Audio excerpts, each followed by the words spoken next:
Movie का start होता है एक सफेद चूहे को दिखाते हुए जो कि किसी पजल में फंसा होता है और कोशिश कर रहा होता है कि वहाँ से कैसे निकला जाए। फिर यहीं से सीन चेंज होता है और हम चैम्बर में एक लड़की को देखते हैं जिसकी बॉडी पर काफी ज्यादा डिवाइसेस लगी होती हैं। उसकी आंख खुलती है तो वो काफी हैरान होती है और अपने ऊपर से डिवाइसेस उतार कर फेंकने लगती है। फिर सिस्टम में से कुछ आवाज आती है कि सिस्टम में एरर आ चुका है और यहाँ पर सिर्फ 35% ऑक्सीजन बची है। तो वो लड़की जो चैम्बर में लेटी होती है उसको ऐसे लगता है कि वो हॉस्पिटल में है और हॉस्पिटल में ऑक्सीजन का लेवल कम हो गया है। तो वो काफी घबराने लगती है कि मैं कहाँ आ गई हूँ और मुझे हुआ क्या था। वो लड़की चिल्लाने लगती है और सिस्टम से पूछती है कि मैं कौन हूँ और यहाँ कैसे आई, तो मुझे मेरा नाम बता सकते हो। तो सिस्टम उसका काफी अजीब नाम लेता है और वो उसका असली नाम नहीं होता। अब वो लड़की कहती है कि क्या तुम मुझे दिखा सकती हो कि मैं दिखने में कैसी हूँ। तो सिस्टम उसको उसका रिफ्लेक्शन दिखाता है और यहाँ पर उस लड़की को दोबारा से विजन्स आने लगते हैं। उससे अपने विजन में काफी ज्यादा चूहे दिखाई देते हैं। वो काफी घबरा जाती है क्योंकि उसे समझ नहीं आ रहा होता कि वो हॉस्पिटल में है या किसी और जगह कैद है। तो वो सिस्टम से पूछने लगती है और सिस्टम कहता है कि नहीं, मैं ऐसा नहीं बता सकता। वो सिस्टम से कहने लगती है कि मुझे बाहर निकालो। तो सिस्टम से आवाज आती है कि अपना कोड बताएं। लेकिन लड़की को कैसे पता हो सकता था। अब उसके पास एक आइडिया आता है कि मैं जो भी बोल रही हूँ वो ये कर तो रहा है, तो क्यों ना मैं पुलिस को कॉल करवाऊँ। तो अब वो सिस्टम से कहकर पुलिस को कॉल करवाती है और सिस्टम पुलिस को कॉल मिलाता है। तो वो बात करना शुरू करती है कि मैं कहीं पर कैद हूँ, मुझे नहीं पता कि ये कोई हॉस्पिटल है या कोई अजीब सी जगह, लेकिन हाँ मैं एक चैम्बर में कैद हूँ। और वो उस चैम्बर का मॉडल नंबर भी बताती है। लेकिन पुलिस को कुछ समझ नहीं आ रहा होता तो वो उनसे कहती है कि आप मेरी कॉल ट्रेस करके मेरी लोकेशन का पता लगा लें। लेकिन इसी के साथ कॉल कट जाती है। अब वो लड़की सिस्टम से कहती है कि मेरा डीएनए मैच करके बताओ कि मेरा डीएनए किसी के साथ मिल रहा है।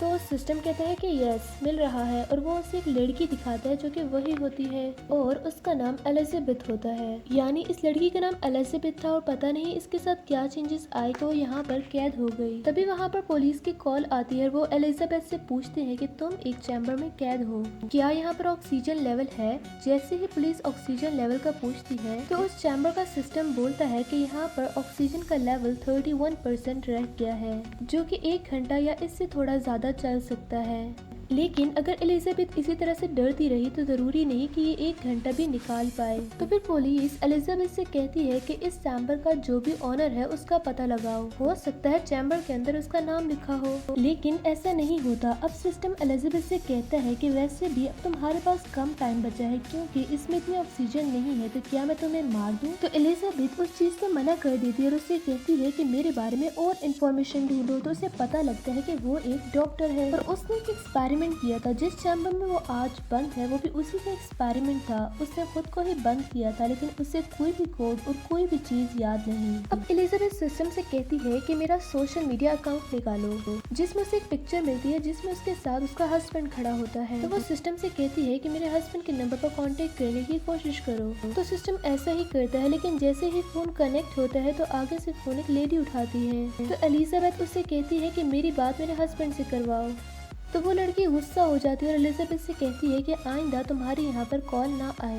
एलिजाबेथ को बहुत गुस्सा आता है लेकिन वो टाइम वेस्ट किए बगैर उस चैम्बर को खोलने की कोशिश करती है लेकिन वो खुल ही नहीं रहा होता। अब वो अपने नाखून से उस चैम्बर पर स्क्रैच डालती है, शायद ये खुल जाए, लेकिन इससे क्या फर्क पड़ना था। तभी उसे एक चूहा नजर आता है। वो काफी डर जाती है और वो कहती है कि ये टाइम डरने का नहीं है, मैं जानती हूँ कि ये सब मेरी इमेजिनेशन है क्योंकि मैं भी डरी हुई हूँ। अब वो एक इंजेक्शन पकड़ती है और उसे चैम्बर को खोलने की कोशिश करती है लेकिन कुछ भी नहीं हो रहा होता। अब उसे पुलिस की कॉल आती है। पुलिसमैन एलिजाबेथ से कहता है कि तुम्हारे साथ तुम्हारी मॉम रहा करती थी। तो एलिजाबेथ उससे कहती है कि नहीं, मैं अपने हस्बैंड के साथ रहा करती हूँ, मैंने उनको कॉल भी की है लेकिन वो मेरी कॉल ही नहीं उठा रहे, उनकी जगह कोई लेडी बोल रही है। तो पुलिस वाला कहता है कि नहीं, आप गलत समझ रही हैं, ये सब आपकी इमेजिनेशन है। एलिजाबेथ जब दोबारा से अपने पिक्चर्स देखती है तो उसके साथ उसका हस्बैंड नहीं होता, यानी ये तो वाकई ही उसकी इमेजिनेशन निकली। तो अब पुलिसमैन एलिजाबेथ को उसकी मदर का नाम बताता है। तो एलिजाबेथ कहती है कि नहीं, मेरी मदर का ये नाम नहीं है। और तभी उसे सुनाई देता है कि पुलिसमैन किसी और से भी बात कर रहा है,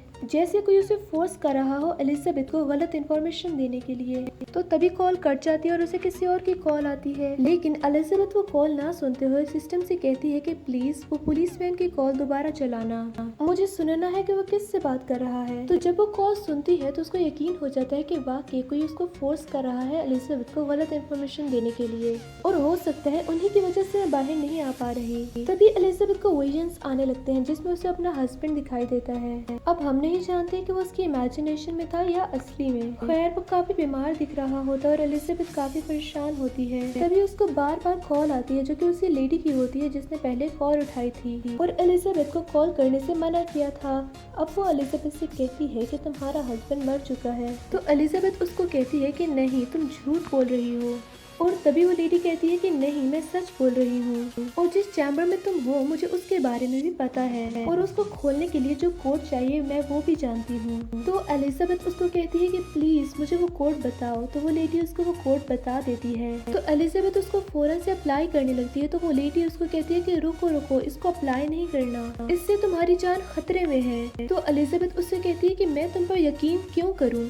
तो वो लेडी उससे कहती है क्योंकि तुम स्पेस में हो, इस चैम्बर में तुम्हें स्पेस में भेजा गया एक मिशन पर, और ऊपर जाते ही इसका सिस्टम खराब हो गया और तुम्हें हाइबरनेशन मोड पर लगा दिया गया। और ये तुम भी नहीं जानती कि तुम कितना अरसा सोती रही और तुमने ऑक्सीजन भी बहुत कम यूज किया। लेकिन अब जैसे कि तुम जाग गई हो तो तुम ऑक्सीजन भी यूज कर रही हो और तुम्हारा ऑक्सीजन लेवल भी इसी वजह से कम हो रहा है।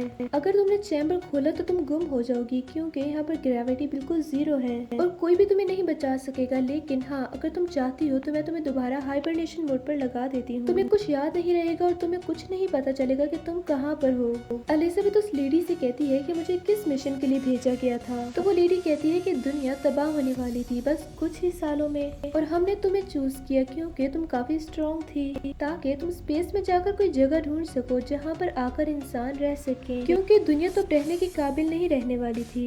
लेकिन ऊपर जाते ही सिस्टम खराब हो गया और हमें तुम्हें सुलाना पड़ा।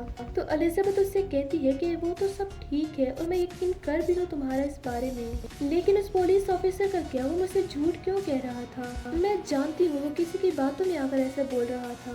तो वो लेडी उससे कहती है कि हाँ, तुम बिल्कुल ठीक सोच रही हो क्योंकि यहाँ पर सब जानते हैं कि तुम्हें बचाने का कोई तरीका नहीं, और वो तुम्हें बातों में इसलिए लगा रही थी ताकि तुम्हारा ऑक्सीजन लेवल जल्द से जल्द कंज्यूम हो, यानी खत्म हो और तुम मारी जाओ, क्योंकि इसके अलावा हमारे पास कोई हल नहीं है। यहाँ पर एलिजाबेथ बहुत उदास हो जाती है। तो वो लेडी उसे कहती है कि उदास मत हो, अगर तुम वाकई ही चाहती हो कि कोई मेरेकल हो जाए तो तुम हाइबरनेशन मोड पर चली जाओ, वरना तुम्हारी ऑक्सीजन लेवल कंज्यूम हो जाएगी और तुम मारी ही जाओगी। तो इसलिए जैसे मैं कह रही हूँ वैसे कर लो।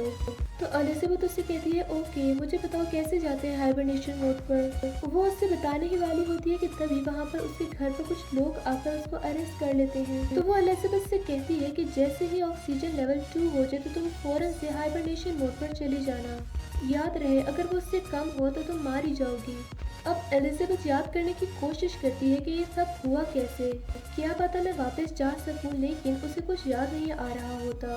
वो चैम्बर को खोजने लगती है, उसे खोलने की कोशिश करती है ताकि उसे इलेक्ट्रिकल शॉक लगे और उसकी मेमोरी वापस आ जाए। तो तब उसको कुछ विजन्स आने लगते हैं कि वो अपने हस्बैंड के साथ बैठी है जो कि अब सच में मारा जा चुका है दुनिया में कोई वायरस फैलने के बाद।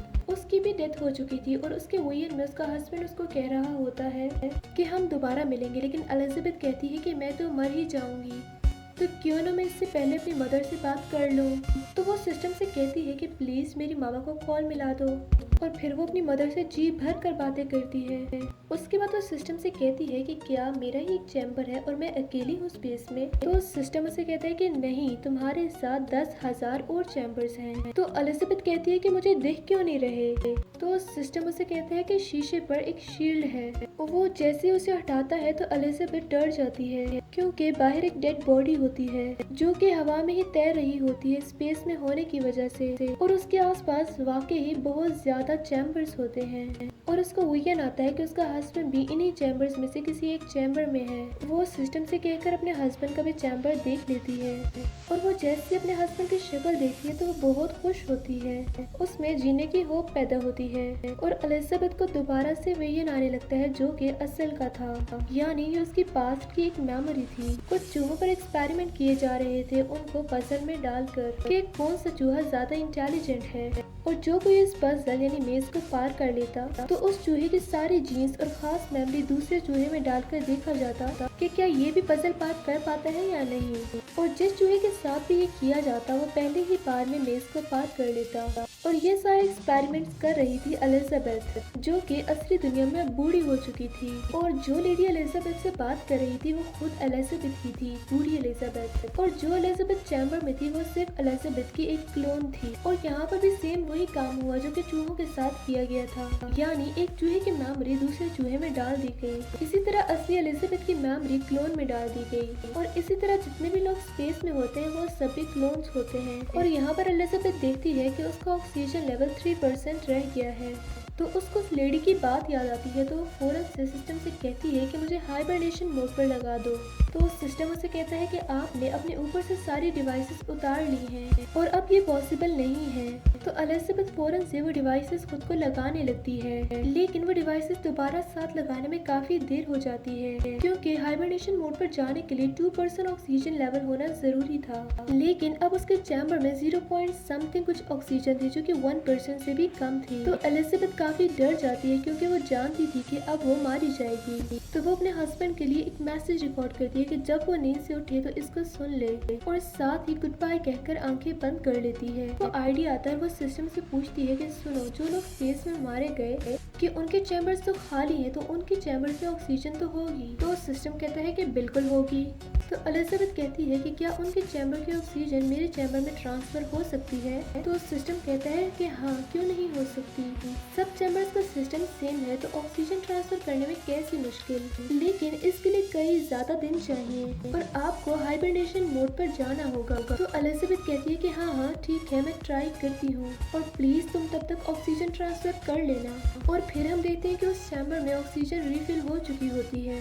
एलिजाबेथ भी हाइबरनेशन मोड पर होती है। अब कई साल बाद जब एलिजाबेथ की आंख खुलती है तो वो अपने हस्बैंड के साथ उसी प्लेनेट पर होती है जिस प्लेनेट में जाने के लिए वो दुनिया से स्पेस में आई थी। और अब वो अपने हस्बैंड के साथ बहुत खुश होती है। और इसी के साथ ये मूवी भी यहीं पर एंड होती है। आई होप आपको इसकी एक्सप्लेनेशन अच्छी लगी होगी। Thank you for watching.